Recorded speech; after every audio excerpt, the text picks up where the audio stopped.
To create rolling credits in WeVideo, you'll click Text, Static, choose End Credits, drag that to your timeline, double click the end credits.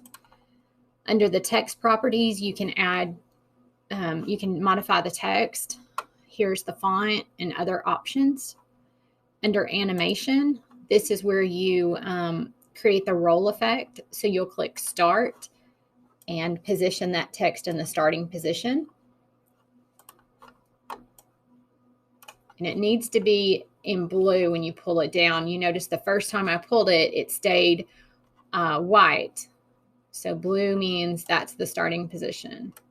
Now I'm going to click End, and I'll show it where I want it at the end.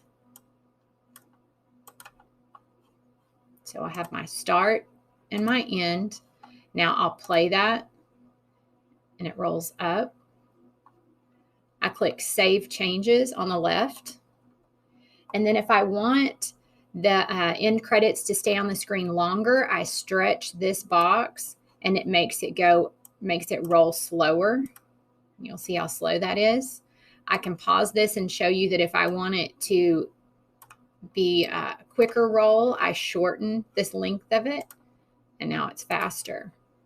So determine how you would like that. And then if you have any other questions about rolling text or how to create animation on these, please let me know and I'll help you out. Thanks.